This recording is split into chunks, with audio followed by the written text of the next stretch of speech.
on Wednesday, we started talking about the second creation myth, right? Starting with Genesis 2:4, the second half of that verse. And there were already some differences that we were picking up, right? So let's kind of get a nice little comparison going here. Genesis 1 through 2:4a. Then we have Genesis 2:4b through the end of that, pretty much to 3. Okay? What did we start with in Genesis 1? What was the primeval stuff that we were starting with? The good symbol of chaos? Oh, yeah. Water. Right, good. We have water. What have we found that we're starting with in Genesis 2? Right, yeah. Starting with dust and desert. Good. What is unique? What was one of the words we put up here as a nice fancy word that we were seeing in Genesis 2 that we didn't see with Genesis 1 as far as the focus of the story? Good. Anthropocentric. Anthropocentric. Right? This story is centering around humanity, right? Nothing has been created. We haven't planted anything because there aren't any people to take care of it yet. Right? What element, in a sense, do we have that is starting kind of the creative activity in both stories? Breath. Good.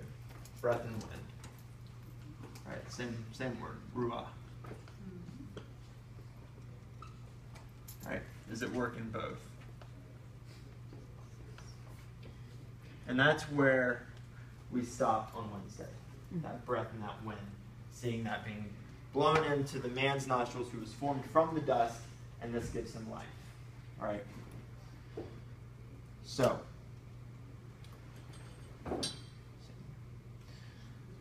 now, doing a little bit of grammatical criticism, right? This is a criticism that we'll look more at later.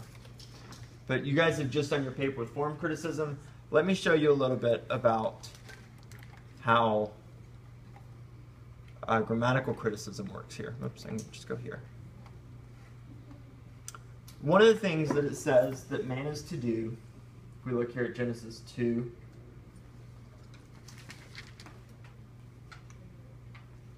let's see, and verse 15 through 17. The Lord took the man and put him in the garden to work and to keep it. Right?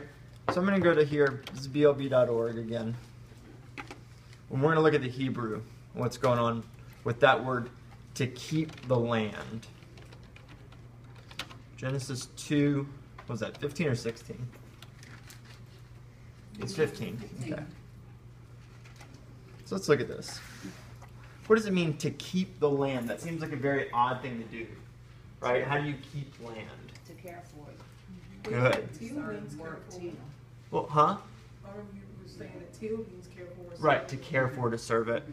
But look at all these places. What we can do here. So I clicked on the Strong's number. What the Strong's numbers are going to allow us to do is it breaks it down for us really nice, gives us an outline of biblical usage for this word.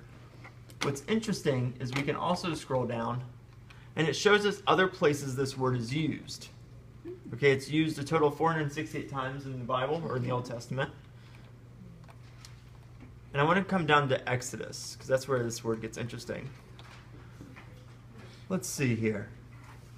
Exodus 12:17, and ye shall observe the feast of unleavened bread. Exodus 12:24, you shall observe this thing as an ordinance. Exodus 12:25, you shall keep this service, keep this ordinance, keep all his statutes. The word keep here is almost always, or very consistently related to keeping God's command and keeping the covenant. Right? So it's interesting that here God is saying that is almost this relationship that humanity is to have, excuse me, to the earth. Right?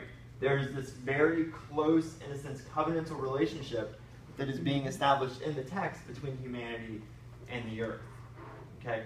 This is not this grand allowance for humanity to do whatever they want to with the earth. right? God is not saying, here's the earth, do whatever you will with it, right? No, there is this kind of covenantal relationship between humanity and the earth that is kind of emphasized by the author using the word keep, right? Keep the land. Right, and this is one of the ways we're talking about, like, these different kinds of criticism give us an insight into the text, right? And starting to dig into this Hebrew word, and that might not have been something that we would have seen having just read the English, right? But when we start digging into the Hebrew, we're like, oh, this is how this word gets used in other places. This is maybe some of the meaning that's getting imparted to this passage, given this other context this word has. Okay. Now, next thing we see here, so God tells him to keep the land, and then in 16 through 17, it says this: the Lord God commanded the man, saying, you may surely eat of every tree of the garden, but of the tree of the knowledge of good and evil you shall not eat. From the day you eat it, you shall surely die. Here's something else, kind of coming back to this anthropocentric view of creation, is that covenant and command are integral to creation. Not only has that been emphasized by the word to keep the land, but here, part of it, what it means to be human, what man is, or humanity is, the task they are given at the outset, it hinges upon this covenant, upon this command, right? Keeping the law, right? Keeping the Torah is an integral part of what it means to be human. Because there has been law, there has been covenant and command from the beginning. And while we could say that humanity's sin in the book of Genesis is one of pride or what have you, on a much broader scale and maybe on a more important scale, it is a transgressing of this. It is a transgressing of this primordial covenant, this primordial relationship that is started in Genesis 2:15, verse 16 through 17, right? Now, God sees that Adam is alone, right? Which is a kind of a funny thing to hear from our perspective, like as if God didn't notice this, from the outset, or have any foresight in this situation. Like he didn't think it through. Right. And in this way, kind of along with Genesis here, what we're going to start seeing pop up is a very anthropomorphic God. Misplacing my R's. Spelling anthropomorphic and talking at the same time is a little difficult. We have a really anthropomorphic God. Oh man, Adam's alone. I need to do something about this. So what is it that God does when God sees that Adam is alone? Puts him to sleep and makes woman. Not yet. Possibly go into a deep sleep. Not yet. Oh. He creates the animals. Oh, that was. Oh, you're talking about in this part. Yeah. Okay, the order. Okay. The first thing God does is like, oh man, Adam's lonely. I'll make a bunch of animals to help him out, right? Surely that's what he needs. Yeah, everybody needs a pet. Again, kind of anthropomorphic. I was like, really? This is your What's interesting then is God creates the animals, and then what happens? What's next? God creates them, and then what does he do with them? He lets Adam name them. He takes the animals to Adam to name them. Yeah, give them their purpose. Right? Here we have that significance of naming. Here, in a sense, we have Adam, we have humanity. Remember, this is not Adam proper yet. We have humanity participating in creation, participating in the creative activity.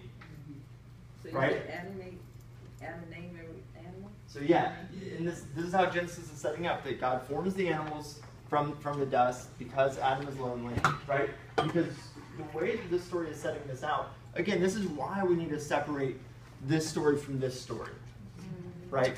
To see what's going on and what the meaning is, for each of these, right? Because in this one, everything's created, and then Adam pops on, or humanity pops on the scene along with the rest of the animals. In this one, There's nothing around. Oh, you know what? I'll make a man. Good. Now that I have a man, I'll have a garden so that the man can keep the garden. Oh, the man is lonely. I'll make animals. Right? So it's this very different narrative because it has a very different meaning it's trying to convey. Right? So, yeah, these animals are created and Adam then names them. So in a sense, gives them their purpose, gives them their identity. Right? It's participating in this creative activity of God.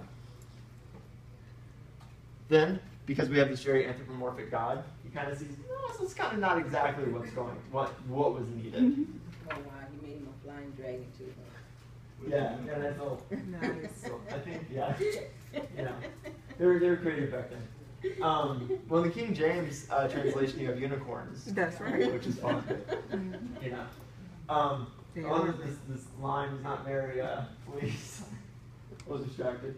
Anyways, so God sees that these animals aren't quite filling that niche that is needed for Adam. And so he then takes the man, puts him to sleep, takes his rib, and creates woman from it. Now, again, this is where we get some fun Hebrew, because in the same way that we have Adam from Adamah, we have Ish, man, and out of Ish comes Isha, woman. Right? So even etymologically, right, with words, etymologically, woman is related to man, in the same way that man is related to the ground. And it's Hebrew. Yeah, yeah, exactly. So, in a sense, this can be man and human. In the same sense, each can be man or husband. And Isha can be just woman or wife. Right? This is why in some translations it says, as soon as, we have, let me see here, 25, the man and his wife were naked and they were not ashamed. This could just mean the man and his woman. Right? The same word for woman and wife are used there. The Ish and the Isha were together, right? Good. Oops. Didn't mean to close that out. Come on. So, also what's interesting too, and I'm not going to pull this one up too, talking about grammatical criticism, right? What does God say that Adam needs? That the animals, the initial reason that he creates the animals is because Adam needs a what? It doesn't say companion. Partner. Helper. Right? It says helper. Oh, a helper as a partner. Okay. Right? It says he needs a helper. It doesn't say he needs a companion, anything else like that. It says helper, which, if we were just reading this again in English, sounds like you're very much setting up some kind of hierarchy. Like this woman is pretty much tantamount to a slave. Nothing really great going on here. We're just kind of providing some helpers. But what's interesting is that this word, incredibly frequently in the Hebrew text, is used towards God. Right? That calling on God to be the helper. Calling on God to help. And so, whereas in English, this word sounds, very, very negative or very demeaning, it doesn't exactly have that connotation in Hebrew. If anything, it might have more of an exalted connotation in Hebrew. Right? This is not a slave kind of helper. So, again, kind of a different kind of relationship there than we might have originally seen. So, all of this is kind of giving us our Genesis 1 and Genesis 2. Thinking back to our questions, right? We had 4 main questions, right? Who is God? Who are the humans? What is creation? And what's the relationship like, right, between each of them? These are our 4 questions. So let's kind of think back. We've kind of already thought about these with Genesis 1, right? God is very transcendent. Whoops. Transcendent. We have a transcendent God. We have an orderly God.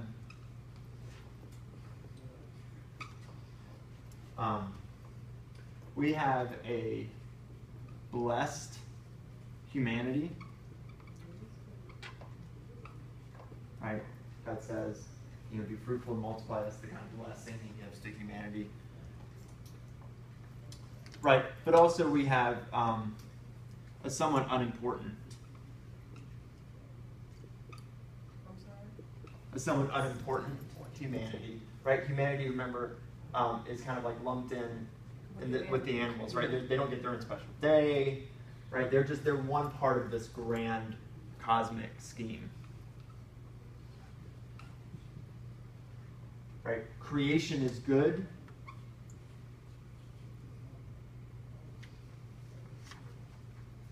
And orderly.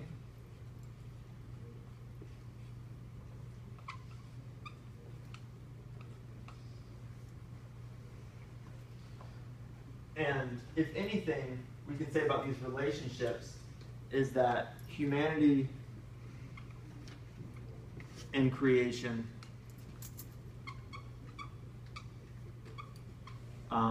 reflect the Creator.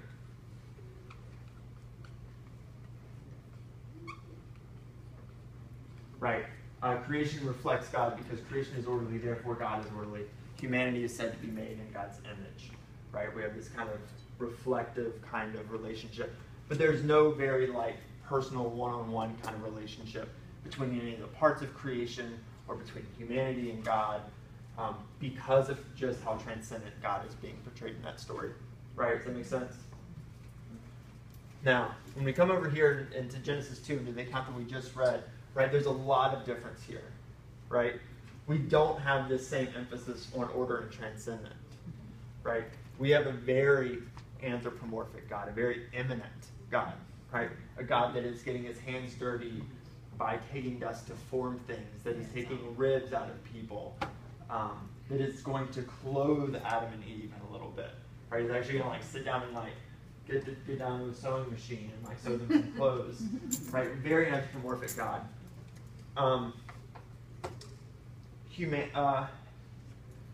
Humanity in this story so far is kind of fine. That's going to go a little bit awry. But also we can see that in this account it's very anthropocentric.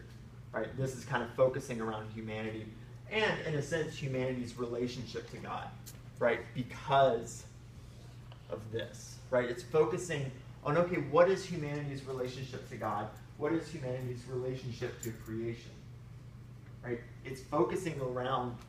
In a sense, you can say, okay, this Genesis 1, this is very much focused on God. How is, God's creative activity coming forth from that? And how is that reflecting God? Whereas in Genesis 2, because it's anthropocentric, we're going to be dealing with those relationships between humanity and God, and humanity and creation.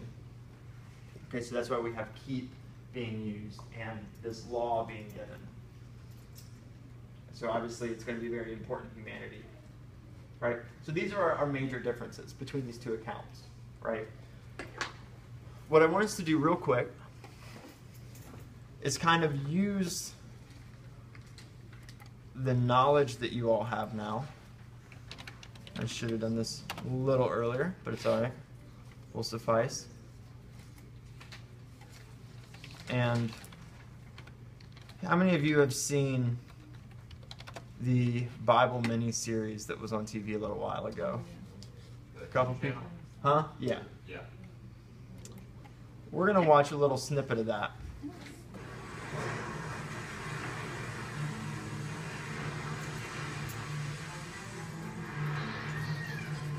By the way, Noah's Scottish. You guys knew that, right? Have you watched Noah? And Jesus is British in this, so. Oh.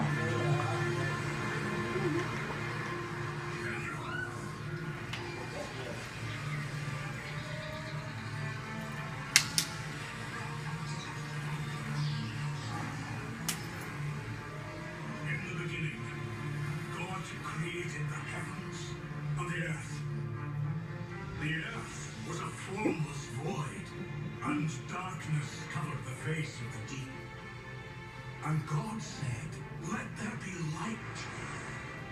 And there was light.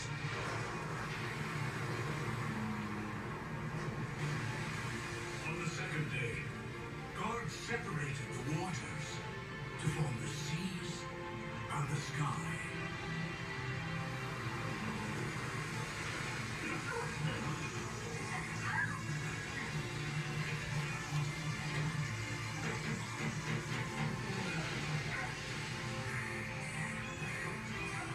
On the third day, God created the land with trees and plants and fruits. Will we ever see land again? Of course we will. The next day, he put the sun, the moon, and stars in the heavens. And on the fifth day, all the creatures of the sea and of the air. And on the sixth day, all the creatures of the ground. And then he made us to live in paradise. Until Adam and Eve disobeyed God and ate the forbidden fruit. And with one choice, they learned both good and evil. Since then, since Cain killed Abel, God has seen too much evil in human hearts.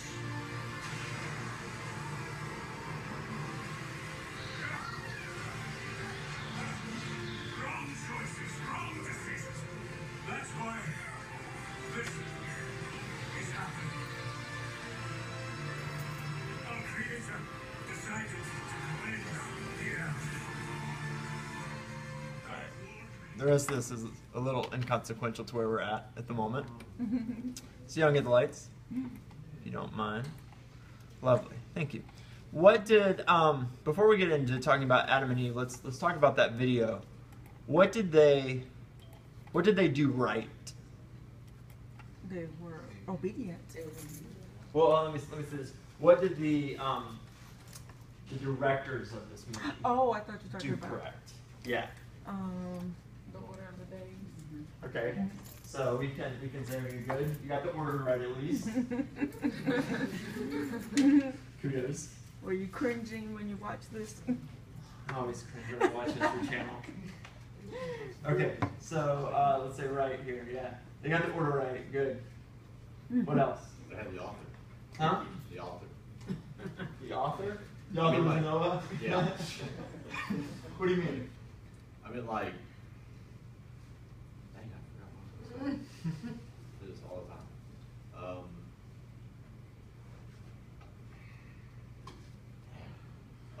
They got the, I'll just stick with the word. Okay, well, if you think of it, let me know. Yeah. What else? What else did they get right? I think Reaction. the people,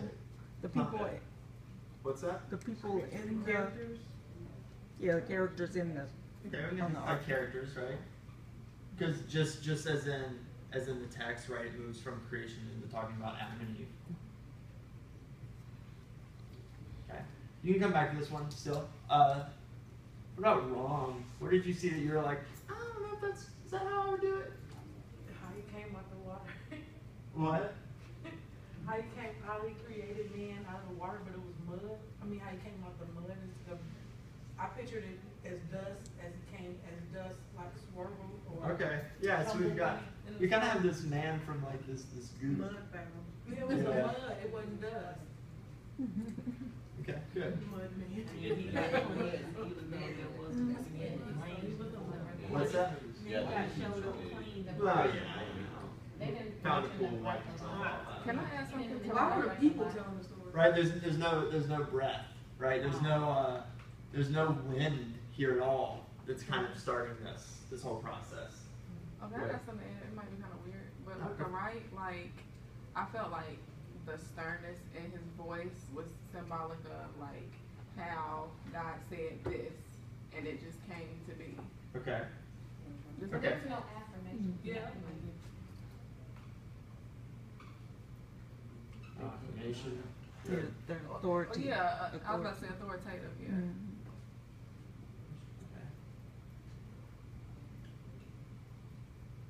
Hopes this would go in the other one.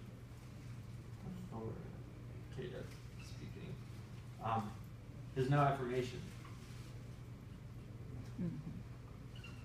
Right, which would kind of throw off a little bit what they're doing, because they're trying to say like, this is really awful, everything's like on hell. So, you know, but yeah, there's no affirmation. It's not like God did this and he said it was good, right? So we have some of that pattern missing. Good. What else did this do? They didn't mention the creation of woman. Okay, yeah. The creation of woman. They didn't, even though they showed it, they didn't mention the serpent. Okay, they showed the serpent. What did they also make sure they added in there? Like a demonic looking. Yeah. Yeah. That guy, the darkness. Yeah. So, We'll get into that a little bit. Yeah. Character. But I think that was the opportunity showing that they can choose right from wrong. Okay. I think they got the fruit right. It's kind of, it's not an apple. Doesn't look like. Yeah, they were like a plum. they were good to do something really vague. Yeah, exactly. They had a fruit. Yeah. Because you know most people say it's an apple.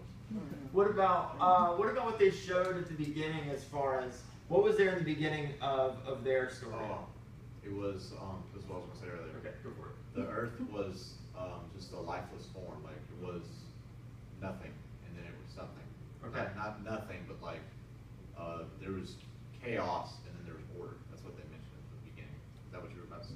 In a sense, yeah. Like we don't have this watery. We don't have any water in the beginning. Right.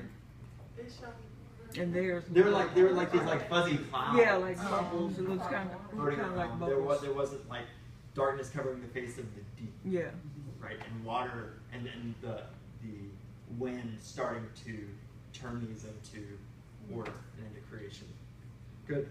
What's something else they did? And this is maybe subtle, because this is how they present this is very much in a sense how it is easy to read these stories in a sense. Did you notice how they moved like seamlessly from Genesis 1 to Genesis 2? Yes. Right? It's like you had all these days, and then here's Adam, and we're gonna kind of like say that Adam is formed on the 6th day from here, and then we're just gonna kind of slide into that. So one thing that they do, and in my opinion, wrong, is they merge the stories to where you merge them into one narrative. And by merging them into one narrative, you kind of lose the particularities and the meanings that is available when you see them as two distinct things. So you got no transition. I'm saying, well, you know, this is one thing that, like, when you in the same way when you make movies from books, like you have to take some artistic liberties, and that may have been their artistic liberty. But I think it's one thing that I mean, I'll say this and don't take it in a judgy way, but that nobody mentioned, because it is just such a natural way to kind of see these stories transitioning between each other, and just something to be aware of. It's like, oh, I can see this now. I can see now that like reading these two stories is like sweeping through one into the next. It's gonna kind of miss that point. Yeah. Okay. No, if you have something else. It doesn't say anything about the consequences that they, it just says that they made bad choices, but it doesn't say, what the consequences were. Good. That God had spoke to them. So, you're wrong. I'm going to put it in a kind of enigmatic way, but it'll make sense by the end of the day. Because they jump from there to Cain and Abel killing each other. Yeah. I'm going to say no exile. Okay. Being exiled from the garden. We'll get to that. Yeah, that's true. Now, let's talk about the snake, right? They obviously like are coming from, the people who put this together are coming from a Christian perspective, which is fine. The show's called the Bible, so it's talking about the whole thing, whereas we are talking about the Hebrew Bible, right? Not within the context or the from the perspective of the New Testament. So for us, we have this snake here, right? This is, like we mentioned before, a very common symbol for Christians to kind of associate with evil, right? And the embodiment of of evil from a Christian perspective is Satan. However, within the Old Testament and within the ancient Near East, snakes are all over the place symbolically and in mythology. Okay? For example, you guys remember our good friend Tiamat and Marduk? Tiamat is often depicted as a serpent. Oh. Here we have Gilgamesh, right? And you all will be reading the story of Gilgamesh. This part is not included in it. Gilgamesh has dived down to the bottom of the ocean to retrieve this plant that gives eternal life. And as he is sleeping, a snake comes along, eats the plant, and Gilgamesh wakes up just in time to see the snake shedding its old skin and slithering away. Right? So here we have this snake now is kind of embodying eternal life in that it's always leaving its dead skin behind and like kind of being reborn in a certain sense. Right? So we have that in Gilgamesh. This is an ancient Sumerian pot that's kind of been rotated for you to see. A little bit easier to see is this depiction here. This is kind of like laid out flat for us. And we have these two snakes. These two things? I mean, I know there was another one that said the crown was because the ruler ruled from the north of Egypt to the south. Oh, yeah, that's so I don't have that in these pictures, but there is a snake that is always depicted at the top of the crown of the pharaoh. Yeah. So this is Sumerian. This dates back to 2200 to 2025 BCE. So this is really, really old. This, like I said, so let's see, 22 to 2025 BCE is how old this thing probably dates to. Right? So here again we have these two serpents. This is the Sumerian god. I'm gonna have to look to pronounce this one. I don't even know. Ningishzira. It's yeah. You got it. Yeah, I was gonna say you got it right. Yeah, you guys know, right? Ningishzira, right?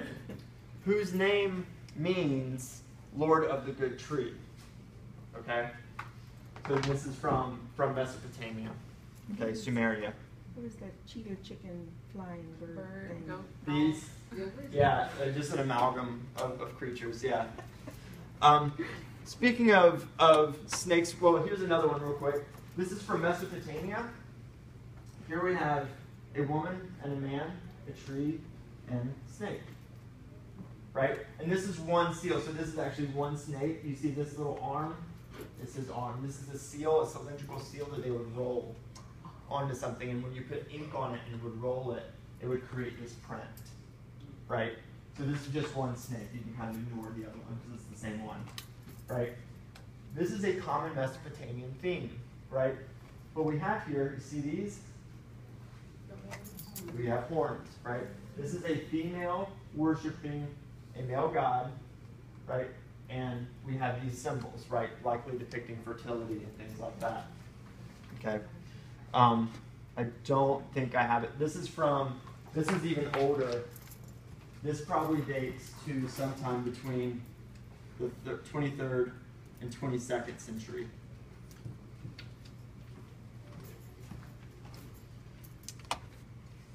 This is the Egyptian god Thoth, I think, or Thoth. Not really versed on Egyptian gods. But here we also see snakes around these poles, right? Pythons wrapped around these poles. Continuing that theme, that becomes really prevalent in Greek. This is the Greek god Ladon. that is protecting the eternal life-giving apples, the golden apples from that tree. And we see this kind of singular snake or double snake very frequently throughout Greece. Here we have Hermes. Here we have Asclepius. That's simple for medicine and medicine. Yeah, both of these kind of do represent medicine, yeah. This idea of healing, right? And that comes, most likely from the Greek, but we also get it with Moses. It's Moses in the desert. Now keep in mind, Moses in the desert, when the Israelites are, in a sense, between places, right, between Egypt and the Promised Land. Okay, so with all of these in mind, this idea of a snake wrapped around a tree or wrapped around a pole in this text in Genesis is not out of place in the ancient Near East. It makes a lot of sense. There's a lot of meaning packed in here. Okay, this is not unique to the Israelite tradition. Right? This is a symbol that is going to have a lot of meaning and a lot of importance for people who are reading this text. Right? But none of these symbols are really wrapped up with the idea of evil. Okay? A lot of times the snake is referring to things like healing or immortality or sexuality and reproduction, right? Two snakes wrapped around each other is how they have sex, how they copulate, right? And so that's why you have these two snakes kind of wrapped around each other, is kind of symbolizing that fertility, right? Or even protection. Moses' serpent was his rod, or his rod turned into a serpent. Right. And so a little bit of protection. I could see that. This one, for example, though, was set up for healing, right? Okay. To that the people were getting bitten by snakes. They pleaded with Moses that God would take them away, and God said, create this fiery serpent, put it up on a big staff, and if people look at it, they'll be healed. Doesn't one of the armed forces or something have a symbol, don't tread on the heel? Oh, that's an old U.S. Flag, yeah. Yeah. So, however, we're going to have to kind of like skim over a little bit the meaning of all this, but just kind of being aware that this is a symbol that is going to have a lot of meaning for the readers. Whether this is something recognizing humanity as grasping for immortality or some kind of sexual desire. Possibly one way of reading this is humanity in a sense growing up. Right? We have in the beginning of this Genesis account, we have humanity in this very nice garden that's been protected by God, this very fatherly figure. And now we have humanity in a sense growing up into adolescence and into sexual awareness. Right? And then humanity ends up having to leave their father's house in a sense, right? So there may be, in a sense, that kind of narrative going on. Now, this is why I called this no exile, right? Their expulsion from the garden is their punishment for disobedience to this law. Right?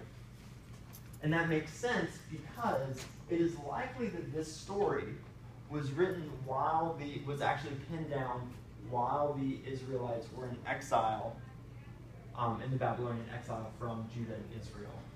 Okay? So in a sense here we have a story that could have been helping them make sense of their current present situation. Right?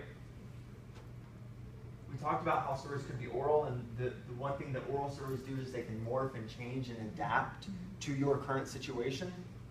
Right? So it might make sense to see this idea of being exiled from the garden and sent away and saying you can't come back because there's this angelic being with a fiery sword being symbolic of Israel's exile from Israel. Right? And in a sense, kind of using this story that has been around for a long time and adapting it and changing it and seeing how this story, Israel could use this story to talk about its own exile from its own land, right? From this kind of paradise, this land flowing with milk and honey that has been given by God, right? To make sense of that situation. Now, a couple things that happen in the fall, and this is a nice word that you will definitely need to remember, is there is a lot of etiology. Is that a word that you guys have come across in your readings? Like causes, Lovely. What's that? like causes. Yes. We have etiology.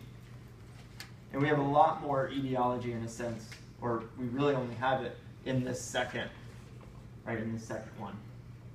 The etiology is the explanation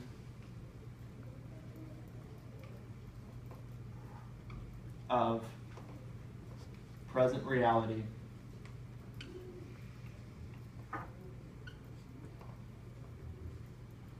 through mythic story. Oops.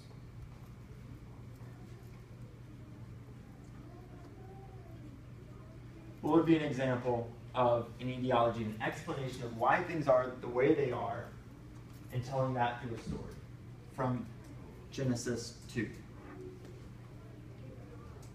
said what would be The reason that, Yeah, an example of why things are the way they are being told through story. You had one? with them, we're not waking up, but realizing that they were naked. Okay, this is why we wear clothing, right? Because to go around naked is shameful, right? It says they were naked and they had no shame, and then after eating the fruit, they realized they were naked and they had shame and they covered themselves, and then God had to make them clothes, right? So yeah, clothing. Being civilized. even eating the fruit, choices came out of that. Like they knew then that they could make a choice. Okay, it's a little more like philosophical in the end. It's like, oh, this is why we can make choices. Think of it in very concrete terms, though. A concrete explanation of why we have concrete things in our present circumstance. Eve given Adam the fruit, a woman. She's the one that actually made him. Being manipulated. That's no, it's good to bring up. It's good to bring up. Because what the text actually says is that the woman take the fruit and gave it to her husband who was with her. Right. Right? It says who was with her. Yeah, he Right? went off. You have Adam completely silent through this text, but apparently he's right there. Right? So we can take a little bit of blame off of Eve. Because both of them are right there. Oh, we can take all the blame off of you. Don't get me started. Oh, here we go. Here we go. That comes like. We have the pains of labor. labor pains. Oh, I didn't know you meant to go that far. Yeah. This is why there's labor pains, right? Because of the curse. Oh, what's that? Yeah, that's why we have to. Right. Till Labor is difficult now. You don't know, Mr. Lees. Now look, I've had a kidney stone, and apparently that's similar. Okay, yeah, labor is, so in a sense, look, we have female labor pains and we have male labor pains. Right? The snake slithers now. Snake slither. Yeah. Exactly. Cut them all the way down. That's why we get bit by snakes too. Right? Yeah. That's why we don't like them. Yeah. Exactly. So, Try to kill them. right, yeah. With a thorn. That's why we have to kill them. Conflict between, so in a sense now we have this conflict between animals and humans. What we'll notice when we start looking at some of the prophetic literature is that they talk about a land of milk and honey. Do you have to work for milk or honey? No. No. Do you have, what does it also say about animals, right? It's what some of the prophetic literature starts talking about, humans and animals now living in harmony. Right? The babe can play outside of the asp den or whatever, right? So starting to undo some of these curses is how some of the prophetic literature starts to talk. But this is all etiology, right? These very concrete things and explaining through a mythic story why these are the way they are. Right? Telling a story to be like, look, this is why we wear clothing. This is why labor is painful. This is why it's difficult to work the ground. This is why snakes slither, right? These are all etiologies. What you have in the last one? What's that? Conflict? What? Conflict between animals and humans. It's a B/W. Between, yeah. Do you have a question? Well, yes and no. In the phone criticism, I actually explained Explain form criticism a little Yeah, bit. and this I explained in form criticism. In her paper, she In my said. paper. Oh, okay. Yeah. No, As- because as a this is narrative- Genesis 2. Narration of the chronological narration of the myth. Yeah. Because Genesis 2 is a myth, this is one of the things myths do, right? Is explain reality. Explain why things are the way they are. This is why we do these things, right? This helps you understand reality. It's also, myths not just explaining present reality like this, but they explain how we should be together, how we should operate in the world, right? And because Genesis 2, especially into Genesis 3, talks about this covenant command in keeping the land, right? And keeping the law that God has commanded not to eat the fruit of the tree, we see here the myth saying this is why we have, in a sense, religion, right? This is why there is that relationship, right? This is why covenants are important. This is why we do what we do, because this has been this way since the beginning. It's kind of inscribed into creation itself. How about verse 24? What does verse 24 say? Read it for us real quick. Therefore, a man leaves his father and his mother and clings to his wife, and they become one flesh. Good. So an ideology in a sense of marriage. Yeah, exactly. And in a sense, it doesn't say this is why they get married. Well, it doesn't say like this is why they're married. Yeah, in a sense, it's saying this isn't why people get married. This is why men want to be with women. Right? It says clings to. so you know, there's a little bit of fun with that one as well. So good. Well, we are out of time.